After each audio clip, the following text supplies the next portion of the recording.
Wise news, খবরের সত্যাসত্য 24 ঘন্টা।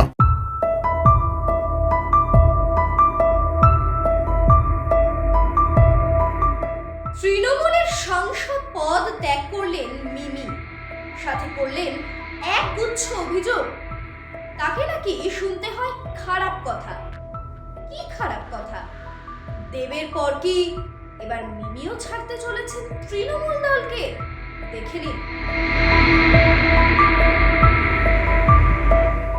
তৃণমূলের সদস্য হিসেবে এখনো রয়েছেন মিমি, কিন্তু ছেড়েছেন সাংসদের পদ। রাজনীতি আমার জন্য নয়, এমনই কথা শোনা গেল মিমির মুখে। শুধু সাংসদের পদই নয়, মিমি ত্যাগ করেছেন অনেক কিছুই। সোমবার যাদবপুর এলাকার দুটি রোগী কল্যাণ সমিতির চেয়ারম্যান পদ থেকেও ইস্তফা দেন তিনি। সেখান থেকেই শুরু হয়েছিল মিমিকে নিয়ে জল্পনা। বৃহস্পতিবার বিধানসভায় মুখ্যমন্ত্রীর সাথে বৈঠকও হয় তার, তবে লাভ হয়নি কিছুই। মিমির স্পষ্ট বক্তব্য, আগামী লোকসভা ভোটে আর তৃণমূল প্রার্থী হতে চান না তিনি।